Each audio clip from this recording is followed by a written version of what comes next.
सभी साईं भक्तों को जय साईं राम। बाबा की कृपा से मैं अपना एक अनुभव आप सभी से साझा कर रही हूँ, जो बाबा ने मुझे साईं सच्चरित्र के पारायण जब मैं करना शुरू करी, तो बाबा ने मुझे उससे एक अनुभव दिया। बाबा की कृपा इतनी है कि वे अपने भक्त की हर एक परिस्थिति पे हमेशा नज़र बनाए रखते हैं। उनकी रहम नज़र अपने भक्तों पर सदा बनी रहती है और अपने भक्तों का बाबा हमेशा से ही उचित उचित ध्यान रखते हैं। 14 जुलाई गुरुवार की बात है। मैं बाबा की कृपा से सप्ताह पारायण शुरू करी। रात को जैसे ही मैं शाम की धूप आरती से मंदिर से आई, तो बाबा ने मुझे सप्ताह पारायण के लिए बैठाए। वो भी एक साईं भक्त हैं, काजल हैं। उन्होंने मुझसे कहा था कि करीब 1 महीने पहले वो मुझे बोली थी कि मेरे बेटे के लिए प्रार्थना करना और मेरे बेटे के लिए हो सके तो पाठ करना बाबा का। तो मैं बाबा की ही मर्ज़ी से उनको बोली कि ठीक है, मैं शिरडी से आऊँगी तो मैं आपके लिए, आपके नाम से सप्ताह पारायण करूँगी बाबा की कृपा से।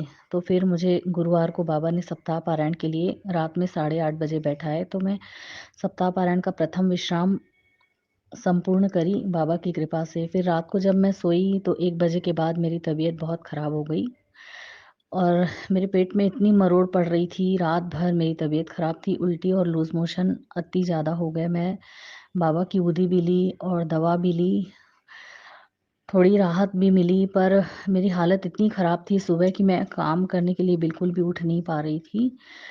तो मेरी बेटी ही सारा काम करी है और फिर मेरी तो इतनी भी हिम्मत नहीं थी कि मैं नहाऊँ, मतलब बिल्कुल भी हिम्मत नहीं थी कि मैं उठ के मुँह धोऊँ या कैसे भी करूँ। फिर भी मैं उठी हूँ और फिर चाय वग़ैरह थोड़ा ली हूँ, पर मेरी हिम्मत नहीं हो रही थी कि मैं नहाऊँ और सेकंड डे का पारायण मेरे को करना था। तो मैं बाबा को बोली कि बाबा, आज तो मेरी इतनी भी हिम्मत नहीं है कि मैं नहाऊँ।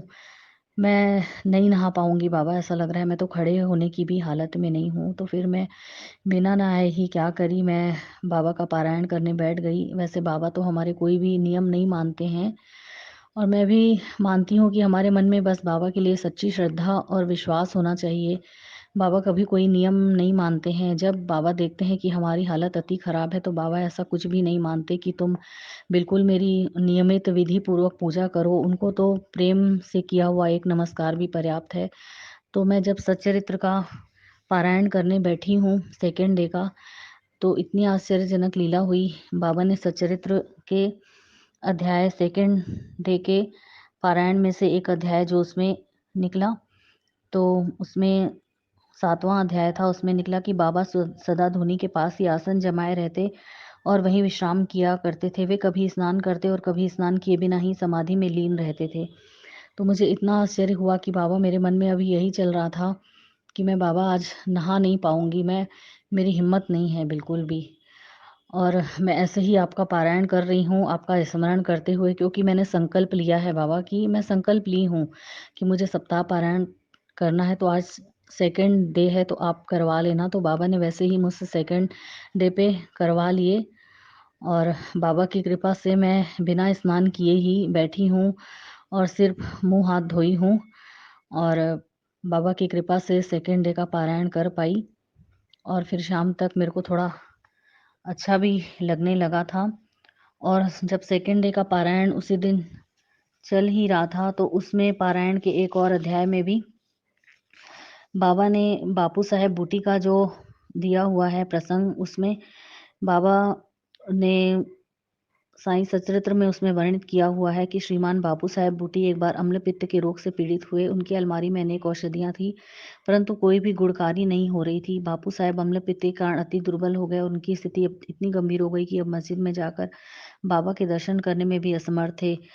तो मुझे ऐसा लगा कि ये तो बाबा मेरे लिए ही कह रहे हैं कि आज मेरी स्थिति बहुत गंभीर हो गई है और मैं बहुत कमज़ोर महसूस कर रही हूँ खुद को।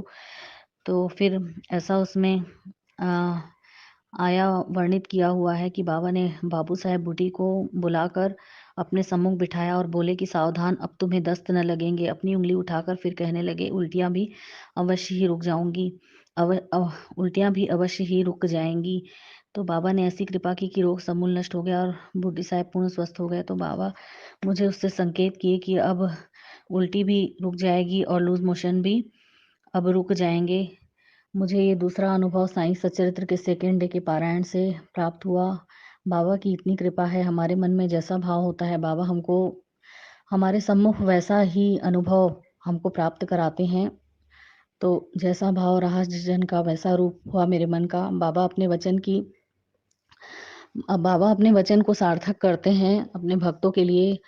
और बाबा कभी भी ये नहीं बोलते हैं कि तुम इतना ज़्यादा मतलब नियम में पढ़ो, विधि-विधान में पढ़ो, कर्म कांड में पढ़ो। और बाबा तो सिर्फ़ सच्चे मन को देखते हैं और शुद्ध भक्ति को देखते हैं।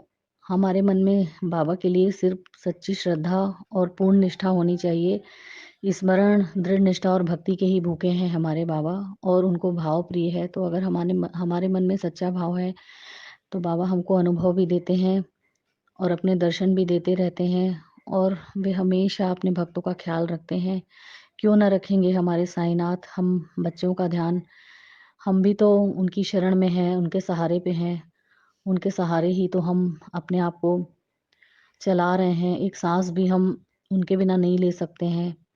तो बाबा की कृपा है ये तो, कि वे हमेशा अपने भक्तों का उचित ध्यान रखते हैं और हमेशा अपने भक्तों का आगे भी ध्यान रखते रहेंगे। बाबा की असीम कृपा सभी साईं भक्तों पर सदा बनी रहे। सभी अपने विश्वास को दृढ़ बनाए रखें बाबा पे, और जैसी भी परिस्थिति आए, कभी भी बाबा को दोष मत दीजिए। कभी भी अपने विश्वास को हमेशा मजबूत बनाए रखिए और स्थिर रहिए, सब्र मत खोइए, क्योंकि बाबा जो भी करते हैं हमारे भले के लिए ही करते हैं। हमारा कुछ बुरा भी होता रहता है तो भी बाबा उसमें से हमको अच्छा ही निकाल के देते हैं।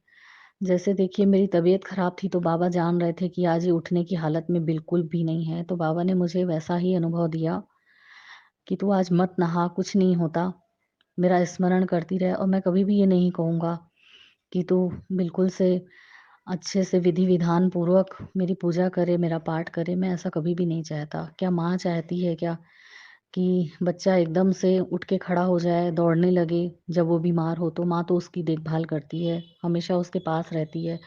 तो बाबा भी अपने बच्चों के हमेशा पास में रहते हैं। उनकी तबीयत जब खराब होती है तो बाबा तो बिल्कुल उनके सिरहाने ही बैठे रहते हैं, एक पल भी वे अपने बच्चों से दूर नहीं रह पाते हैं बाबा।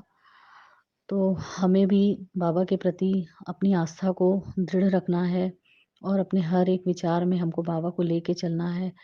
तो हमारे बाबा को तो कृपा करनी ही है और कृपा करते ही रहेंगे, और उनकी कृपा सभी साईं भक्तों पर होगी।